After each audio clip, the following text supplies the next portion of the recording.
Dios. ¿Cómo habéis acabado la tarde ayer? Nosotros nos fuimos un poco antes. ¿Vosotros acabasteis bien? ¿Con ganas? Nosotros estuvimos hasta la 1 de la mañana preparando, porque el Señor, como que todo lo que teníamos preparado, es que esto es lo típico, que viene alguien, es que yo tenía esto preparado y el Señor me dijo que dijera lo contrario, lo sé. Yo siempre digo, ¿eso no hay que hacerlo? Pues mira, nos sigue pasando. Pero bueno, que todo lo que teníamos preparado teníamos como la inquietud de volver a rehacerlo y entonces parecía que tenía sentido, lo contábamos, nos lo contábamos uno al otro y decíamos, esto no es, y al final por fin, a la 1 de la mañana, después de un ratito místico, de poder orar, pues no, al final a la 1 de la mañana cansados, con los perros inquietos que no nos dejaban dormir, pues como que el Señor nos dio lo que tenía que darnos y es lo que vamos a compartir esta mañana. Yo quiero que conectemos otra vez con el día de ayer, antes como punto de partida. Ayer, si os acordáis, empezamos por los sueños, empezamos por el testimonio, seguimos por los sueños y bajamos o dimos un pasito para atrás a la santa insatisfacción que precede a los sueños. Y hoy, pues, Chumi estaba haciendo una oración sobre los sueños, ¿no? Bendiciendo esos sueños. Y lo que vamos a hacer es poner una locución sobre los sueños. ¿Qué quiero que hagáis? Que os pongáis cómodos, si queréis cerrar los ojos, no hay imagen, no hay nada. Es un mensaje con una palabra para este momento y es un mensaje que nos va a poner ya a las puertas de esta siguiente charla que viene a hablar de la evangelización de alguna manera, aunque esto sigue no siendo aquello que pensábamos que iba a ser, ¿vale? Entonces, Vicente, ya estamos listos y simplemente yo me quito del medio, no sé si, las luces no se pueden apagar porque está el sol ahí y cerrad los ojos si queréis. Dejaos envolver por la locución. I have a dream that my 4 little children will one day live in a nation where they will not be judged by the color of their skin, but by the content of their character. I have a dream today.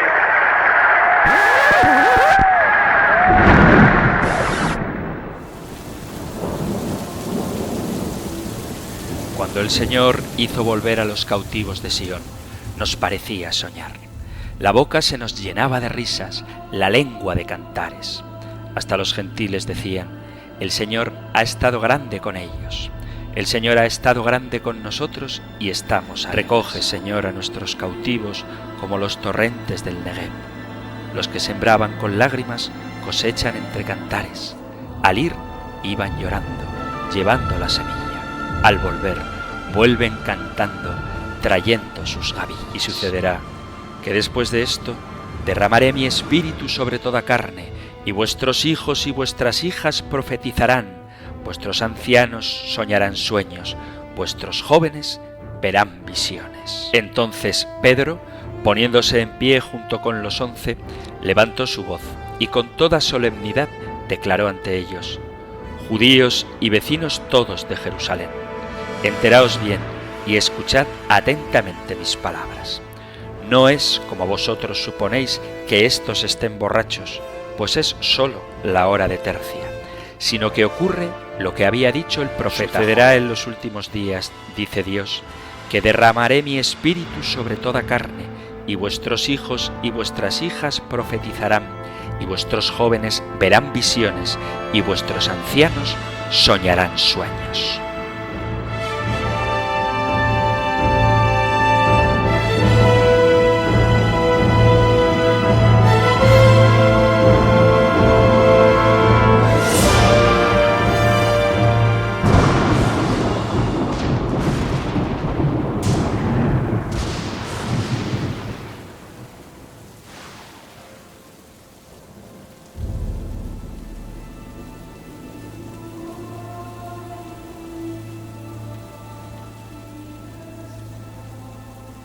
¿Es posible soñar continuamente durante 70 años? A medida que envejecemos, o bien la imaginación controla a la memoria, o la memoria controla a la imaginación. La imaginación es el camino menos transitado, pero es la senda de la oración. La oración y la imaginación son directamente proporcionales entre sí. Mientras más ores, más crece tu imaginación, porque el Espíritu Santo aumenta su tamaño con sueños que son del tamaño de Dios. Una prueba segura de la madurez espiritual es ver si tus sueños se están volviendo mayores o menores. Mientras más edad tengas, más fe deberías tener, porque has experimentado más la fidelidad de Dios. Y es su fidelidad la que aumenta nuestra fe y ensancha nuestros sueños. Ciertamente, no tiene nada de malo que camines de vez en cuando por la senda de la memoria, pero Dios quiere que sigas soñando hasta el día en que mueras. Nunca somos demasiado viejos para perseguir los sueños que Dios pone en nuestro corazón. Y para que quede constancia, nunca somos demasiado jóvenes tampoco. La edad nunca es una excusa válida. ¿Es posible que un hombre sueñe continuamente durante 70 años? Si sigues orando, seguirás soñando, y viceversa, si sigues soñando, seguirás orando. Soñar es una forma de orar, y orar es una forma de soñar. Mientras más ores, más grandes se volverán tus sueños, y mientras más grandes se vuelvan tus sueños, más tendrás que orar. En este proceso de trazar unos círculos de oración cada vez mayores, se amplía la esfera de la gloria de Dios.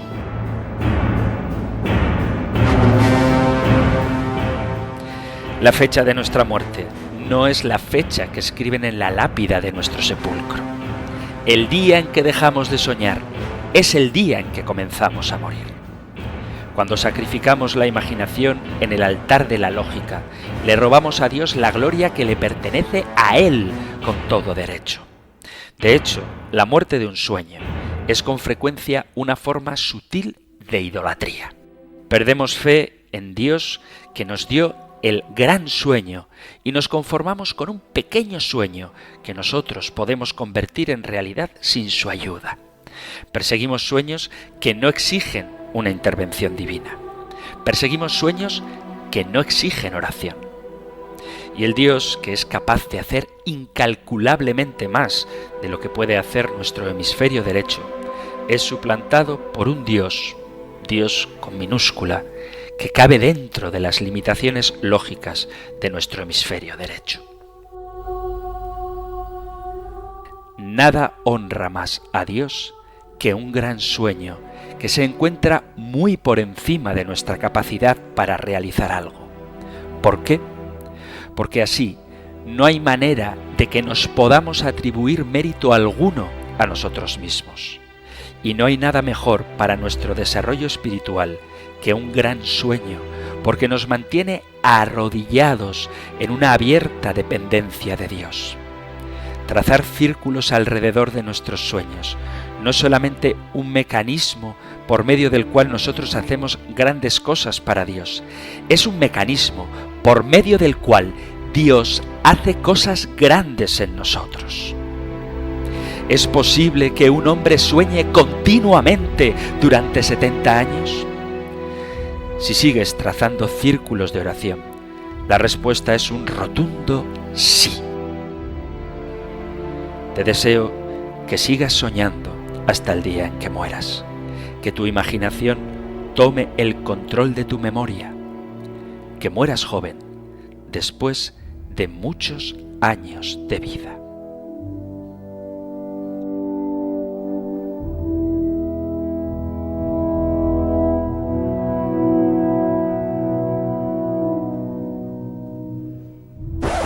I have a dream.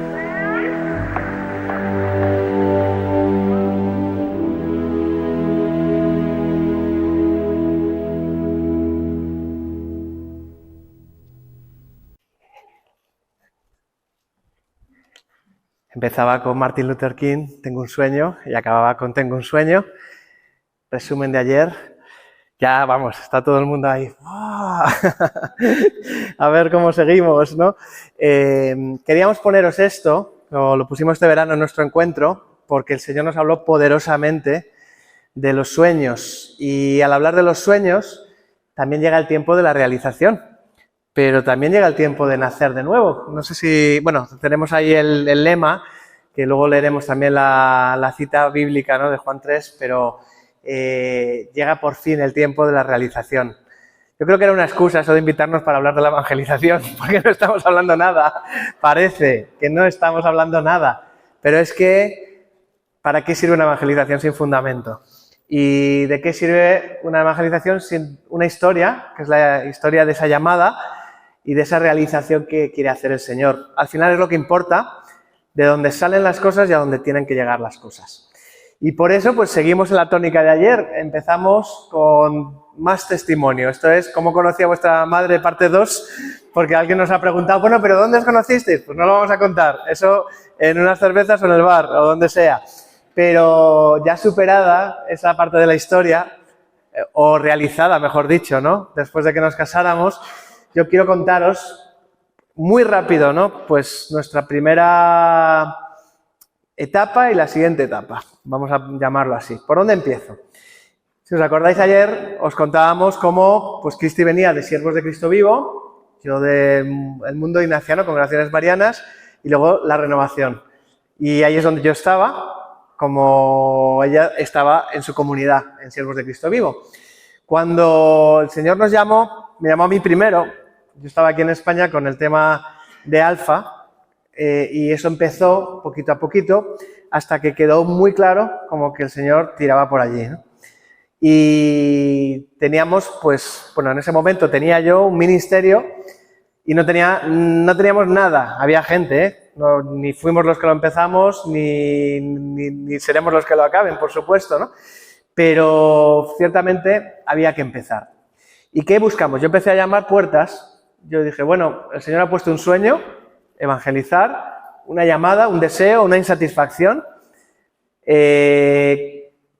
conseguir que la gente entre por unos caminos que son unos caminos de renovación para la Iglesia. Es lo que anhelamos profundamente. Renovación, no como renovación carismática, a lo mejor renovación pastoral, renovación de estructuras, de lenguajes, eso que dice el Papa Francisco, el Evangelii Gaudium, ¿no? Para que todo, o sea, si acordáis, el Papa Francisco también dice aquello de sueño, ¿no? Sueño con una renovación capaz de alcanzarlo todo, ¿no?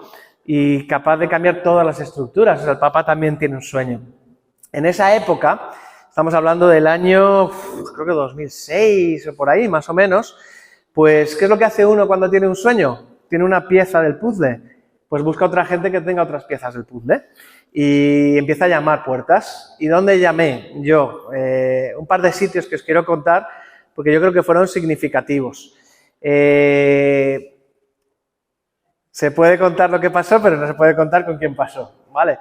Entonces, en algún lugar de España, en un sitio muy querido, con un grupo muy querido, que había aprendido muchísimo, ¿no?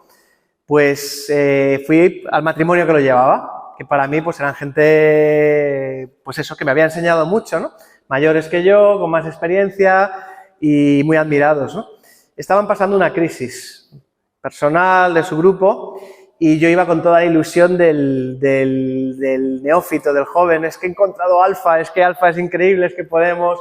No es por hacer publicidad, pero vamos, como que era algo que bullía dentro, ¿no? Entonces, me acuerdo de estar contándoles toda la historia y cuando ya termino de hablar, él saca un libro de la estantería y dice, saca el libro de Alfa.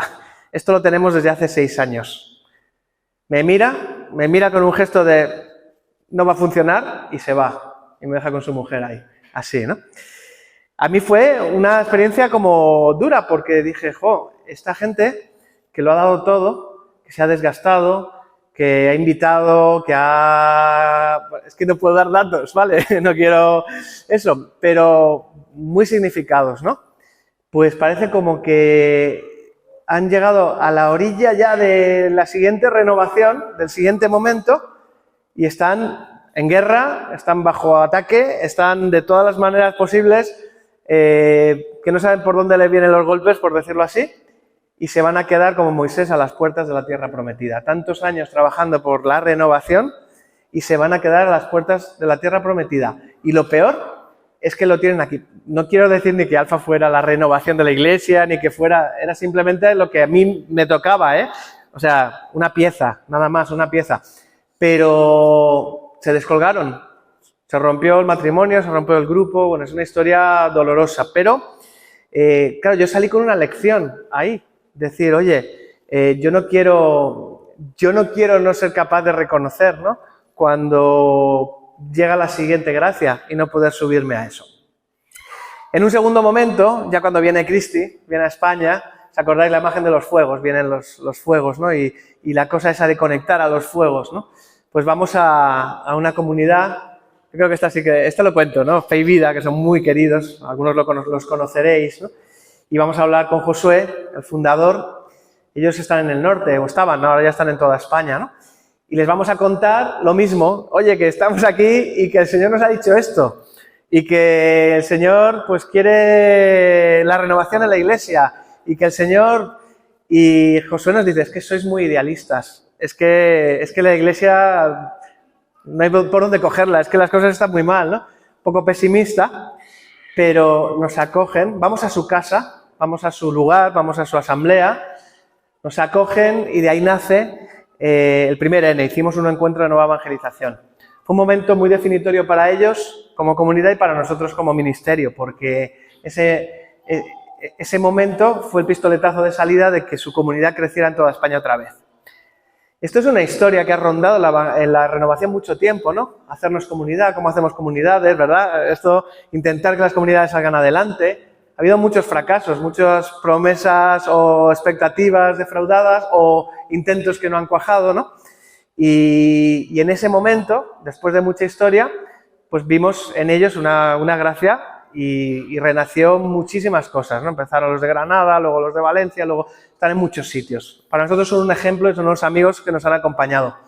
Buscamos su pieza del puzzle, las dos piezas encajaron y de ahí salió algo que era más grande que nosotros. Luego... ellos, nos acordamos de una conversación ahí, ¿no? Nos ofrecieron ser parte de la comunidad. Y nosotros que estábamos lejos, no lo veíamos. Cristo venía de la suya y yo había tenido que salir de la mía, de mi grupo de oración. No es que me echaran, no es que me fuera, es que simplemente por el hecho de pasar a hacer lo de Alfa, como que en el grupo o no se procesó o no era el tiempo. Creo que fue muy providencial, ¿eh? Esto es otra historia, ¿no? Pero también lo he visto en otros lugares, en otros países, ¿no? Alfa traía dentro una experiencia carismática que a lo mejor si se identificaba con lo carismático, el resto de la iglesia no quería entrar. Y de hecho, pues empezó el ministerio y nos hemos pasado años haciendo efusiones en la iglesia diocesana con parroquias que no eran carismáticas ni pretendían serlo, ¿no? Y entonces fue muy chulo y yo creo que gracias a eso, providencial, pues se pudo hacer. Porque si no, si vas... sin quererlo, ¿no? Con un sello o con un San Benito, ¿no?, colgado, pues la gente se cierra muchas veces. Es que yo no soy de los de levantar las manos. Y dices, bueno, ¿no? Si tienes que ser de Pentecostés y lo otro es accidental, ¿no?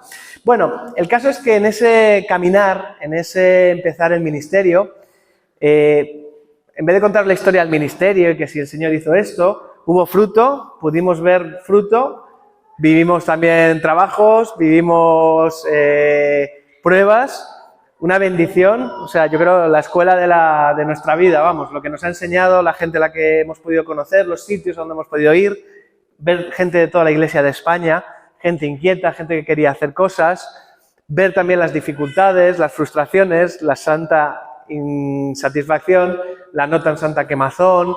Hemos visto de todo, hemos vivido de todo, hemos experimentado una auténtica escuela, una bendición, ¿no? Y dentro de eso, que es en lo que me quiero fijar, nosotros pues buscábamos comunidad y hicimos un primer intento, un grupo de oración con amigos, ¿no? Y duró un año y se rompió, se cayó. Ese anhelo de la comunidad, ¿no?, que muchas veces hay, ¿no?, de decir, oye, estamos evangelizando, el sueño es muy grande, la tarea es enorme, no podemos hacerlo solos, ¿no? Y efectivamente no queríamos hacerlo solos, pero a la vez pues habíamos salido de lo nuestro, habíamos salido a una tierra que todavía no se sabía dónde llegaba y nos hacía hacernos todo para todos, pero a la vez nos hacía estar en medio de ninguna parte. Otra vez, el club de los perdidos vocacionales. A ver, ¿pero cuál es vuestra comunidad? ¿Pero vosotros de qué vais? Y dices, bueno, esto nos lo han encargado, o sea, no estamos locos, ¿no? O sea, cuando alguien te encarga esto, pues ya no eres tú. Esa es la confirmación de la iglesia también, ¿no? pero dentro de eso, ese anhelo seguía con el run run. Empezamos a conectar con gente que tenía ese mismo anhelo. Y en Madrid, aquí en San Antonio de la Florida, hicimos un grupo de lo más extraño. Era un grupo de pastores evangélicos, misioneros evangélicos laicos, sacerdotes y nosotros. O sea, todo gente inclasificable. O sea, ¿qué sois, no? Pues, no sé, gente que se dedica al evangelio o gente... Quedábamos a la hora de comer los miércoles, no comíamos y orábamos. Y era un sitio, me están grabando, ¿no?, donde soltar la mierda. A ver, vamos a decirlo así, pero no para criticar, ¿eh? No para, ¡ay, qué mal, tal! Cada uno, oye, que es que no hay provisión de Dios, necesito que oréis por mí. Oye, que estoy quemado con mi parroquia. Oye, que era muy, muy, muy hermoso, muy bonito. Y vivimos así como 2 años en ese proceso de comunidad rara, porque claro, todo el mundo estaba hasta aquí con su trabajo ministerial, con sus cosas. Era una comunidad impropia, entre comillas, ¿no? Teníamos un gran amigo querido, pastor evangélico, que nos acompañaba.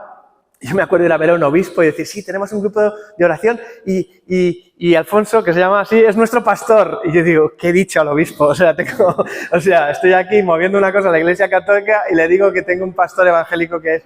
Pero bueno, era nuestra realidad, ¿no?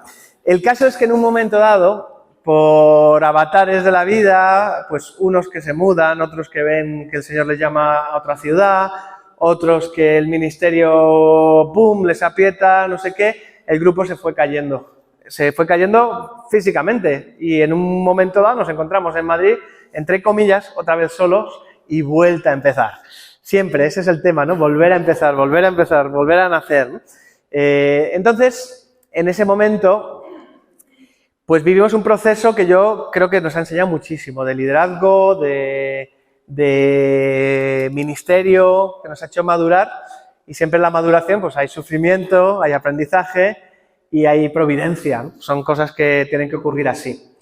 ¿Qué nos pasaba? Pues que Alfa había ido muy bien, ministerialmente, que lo nuestro era lo ministerial, lo que nos gustaba, lo que nos tiraba, abrir caminos, ¿no? Como era por lo que el Señor nos había unido, era para abrir caminos, pero a la vez cuando generas una cosa que crece, pues hace falta estructura, hace falta oficina, hace falta organización, hace falta cabeza, ¿no?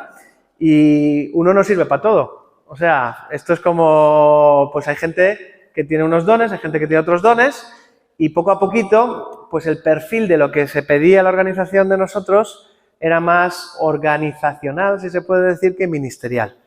Sin quererlo, sin darnos cuenta, en un momento del camino nos dimos cuenta de que lo organizacional se había comido a lo ministerial, por lo menos en nuestro corazón, ¿no?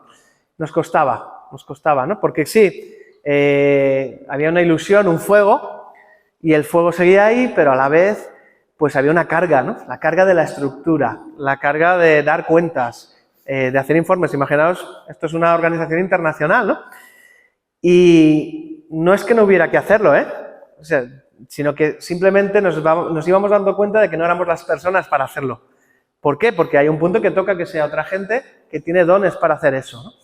Cuando hay una siembra, luego hay una cosecha. No es el mismo el que siembra que el que cosecha muchas veces. Nosotros nos sentíamos privilegiados porque estábamos sembrando y estábamos viendo un fruto.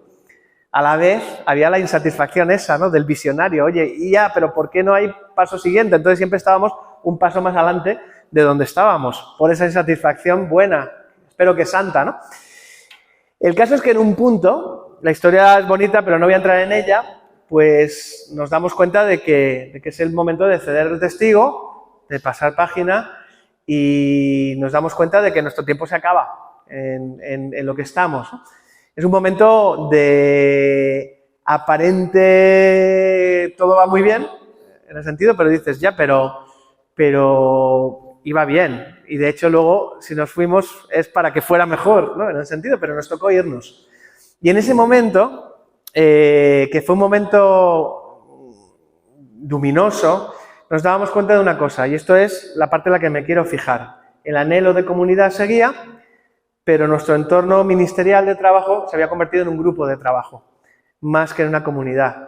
Y ahí es cuando empiezas a pensar, oye, yo me podré jubilar aquí. No es jubilarte económicamente, es jubilarte comunitariamente, ¿no?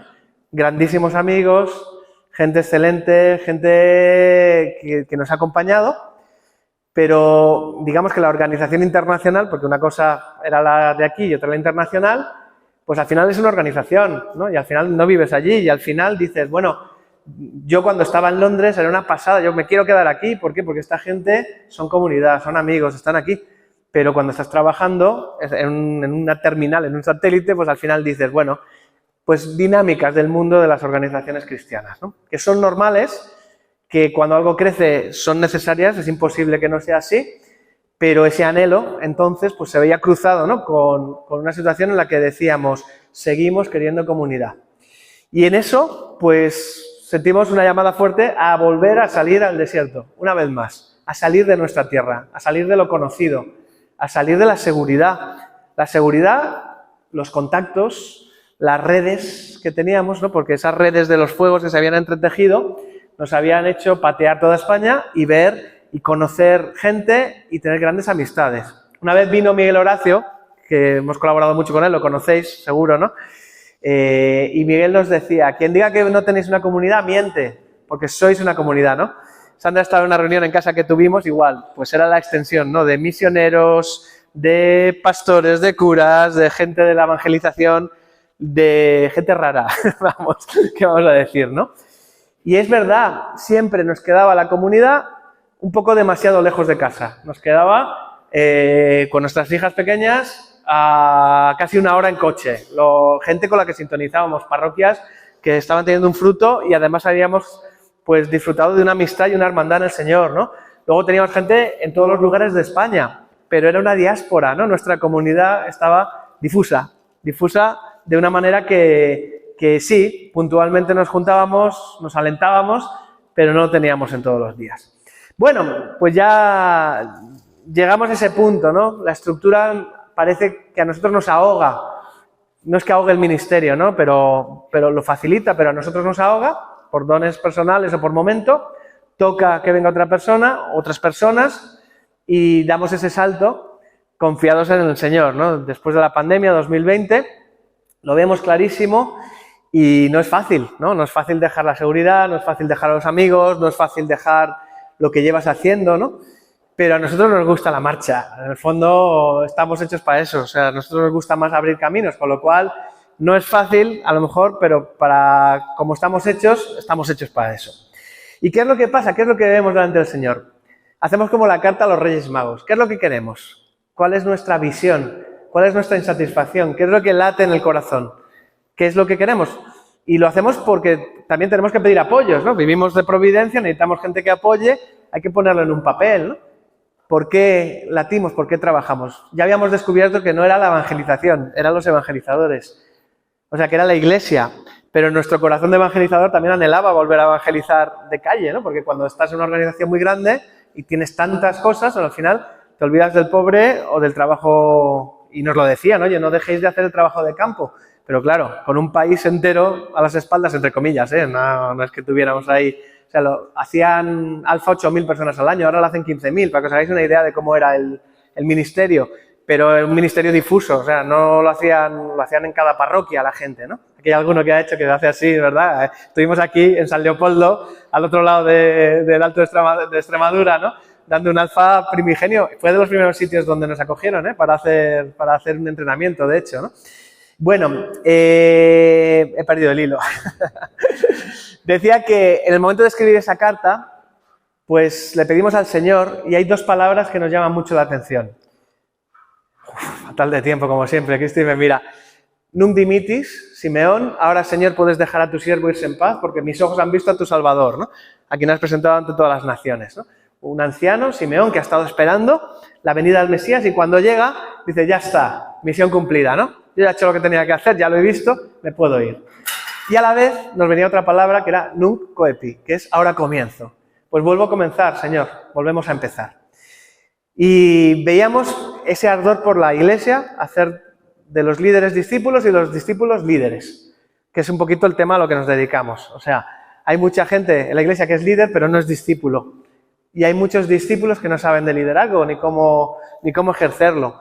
Y es un poquito el núcleo de lo que hacemos, por decirlo así rápido. Pero en esta palabra, ahora comienzo, pues llegó una cosa muy interesante. Me llama un amigo, nosotros llamamos a todos nuestros amigos, a esa comunidad difusa, a decirle a todo el mundo que nos íbamos y que no sabíamos a dónde.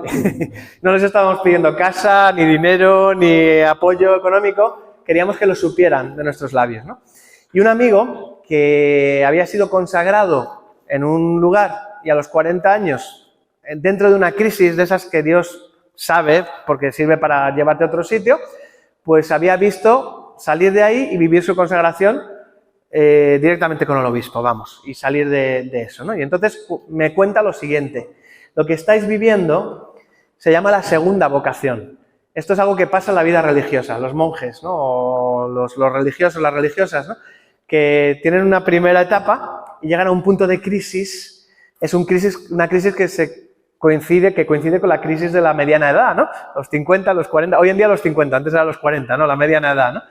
Y en esa crisis puede pasar dos cosas. Puede pasar que el monje se desconecte y abandone quedándose, se queda ahí a piñón fijo, o puede pasar que vea renovada esa vocación y vuelva a empezar. Es un regalo del Señor, una segunda vocación, un segundo comienzo. Creo que pasa en la vida también, ¿no? Muchas veces en esa edad es cuando pegamos el segundo o tercer cambio importante. Hay gente que cambia de carrera, cambia de trabajo, quiere ubicarse, ¿no? En lo religioso y en lo espiritual también pasa. Nos encantó, dijimos, wow, esto es una segunda vocación. Necesitamos volver a ser salvados, necesitamos volver a ser confirmados, necesitamos hermanos, necesitamos confirmación, necesitamos apoyo, y teníamos solo un curso que estábamos haciendo de sacerdotes y no sabíamos si iba a venir nadie. Así de simple, ¿no? Había venido la pandemia, se había descabalado el curso, Dios vino, ¿no? En la carta esta que hicimos dijimos, ¿con quién queremos trabajar? Fulanito, menganito, pum, pum, pum. Esto fue en diciembre, en enero nos había llamado el 80% de la gente de la lista. Oye, que queremos colaborar ministerialmente. Nil Lozano, por ejemplo, que conocemos ahí, gente así, y nos habían llamado ellos. Y decimos, wow, a lo mejor esto es del Señor, ¿no? Pero no sentíamos nada. ¿Qué pasó ahí? Y ya intento acabar porque me estoy comiendo todo el tiempo. Es que esta presión no puede ser. Esto llegaremos... Pero bueno, ¿qué pasó? Pues que si esto fue en diciembre, el proceso de salida, de volver a empezar, de Nunc Coepi, en enero, en nuestro pueblo, un grupo de 3 amigos habían empezado una experiencia en una ermita para empezar a alabar al Señor. Tenían un deseo de alabar al Señor. Nunca habían visto una alabanza, no sabían lo que eran clásicos, por decirlo de alguna manera, ¿no? Y de repente, pues habían visto aquí y allá, empezaron a hacerlo. Fue un fracaso. Tuvo que morir porque por la pandemia se rompió el grupo, se paró el tema, y a la vuelta de la pandemia deciden organizar un seminario y nos piden a nosotros dar el seminario. ¿Y qué era para nosotros eso? Volver al principio, porque veníamos de Siervos de Cristo Vivo, de la Renovación, volvamos a dar un seminario. Después de estar años dando a la Iglesia Diocesana cursos alfa con efusión del Espíritu Santo dentro, estábamos enseñando cómo orar unos por otros, estábamos enseñando encuentros de presencia de Dios, sumérgete, que hacíamos, cómo practicar la presencia de Dios, cómo escuchar la guía del Señor, o sea, temas muy carismáticos. Y ahí diciendo, venga, que tienen que entrar, ¿no? Pues el Señor de repente nos regala hacer un seminario que fue el cielo. Fue para nosotros, no sabes, o sea, un descanso, y fue una gracia. Entraron 15 personas en el grupo en ese momento. Y fue una pasada porque de ahí nació un pequeño atisbo de comunidad en el que estamos ahora. En nuestro pueblo, en la puerta de casa, con gente que vive al lado nuestra, casi todos, también tenemos unos hermanos queridos también que viven de otros lados de Madrid, y es un proyecto nada más, es algo que está echando a andar, como quien dice, acaba de empezar, pero se llama comunidad. De repente la comunidad estaba en la puerta de nuestra casa, nos teníamos que haber ido al mundo entero, recorrer medio Europa, media España, no toda España, para acabar encontrando la comunidad en la puerta de casa, ¿no? Y dices, el Señor nos da un pack de bienvenida en la nueva vida. Nosotros que vivíamos en la Providencia, queríamos un perro nuevo, necesitábamos un congelador para casa. Bueno, pues el pastor del pueblo nos regala un perro y nos encontramos un congelador de un vecino que se ha mudado en la puerta de casa. O sea, congelador, perro, como antes, ¿no? Como tenía piso, coche, lavadora, pues ahora el congelador y el perro venían en el pack de bienvenida. Bien. Ya me dicen que ya. Volver a empezar, nueva etapa, segunda vocación, vuelta a los seminarios. Nuestro trabajo, decimos, esto es lo que hacemos en el tiempo libre, lo que nos encanta, ¿no? En plan, ya veis que Cristi es una predicadora que le encanta y es una gracia inmerecida, ¿no? Al final, lo más importante para ahora, que nos va rodeando de un equipo de gente como Sandra, que lo que quieren es estar con nosotros y vibran con una llamada y un ministerio por encima de una organización. Y también estamos empezando, pues tenemos seis personas, somos con un capellán, 6 y medio, bueno, depende cómo lo mires, ¿no? Tenemos un capellán y ahí estamos hasta que Dios quiera. Nos ha tocado volver a empezar, nos ha tocado otra vez más salir de la tierra y vemos una promesa y sentimos que esto no es nuestro, que nos precede y nos sucederá y que nos extraña, dice, Señor, o sea, a los 45 años otra vez, ¿no? Volver a empezar, no tienes otra gente, o sea, de verdad, o sea, no tienes más, porque no sabíamos, igual teníamos que haber vuelto a nuestras profesiones y aquí estamos. No sabemos para qué, no sabemos hasta cuándo, pero bendito sea Dios por el camino. Este es el testimonio y este es el testimonio que tiene que ver con un trabajo de evangelización y de hacer discípulos al que nos dedicamos por la gracia de Dios y no sabemos más. Y de ahí pasamos a la siguiente parte y con esto ya rematamos, ¿no? Ya la parte de enseñanza con Cristi y Nunco Epi. Para eso vamos a leer la lectura que da lugar a este encuentro. Juan 3:4. Había un fariseo llamado Nicodemo, que era un hombre importante entre los judíos. Este fue de noche a visitar a Jesús y le dijo: Maestro, sabemos que Dios te ha enviado a enseñarnos, porque nadie podría hacer los milagros que tú haces si Dios no estuviera con él. Jesús le dijo: Te aseguro que el que no nace de nuevo no puede ver el reino de Dios. ¿Y cómo puede uno nacer cuando ya es viejo? ¿Acaso podrá entrar otra vez dentro de su madre para volver a nacer? Te aseguro que el que no nace del agua y del Espíritu no puede entrar en el reino de Dios. Lo que nace de padres humanos es humano, lo que nace del Espíritu es Espíritu. No te extrañes de que te diga: todos tienen que nacer de nuevo. El viento sopla por donde quiere, y aunque oyes su ruido, no sabes de dónde viene ni a dónde va. Así son también todos los que nacen del Espíritu.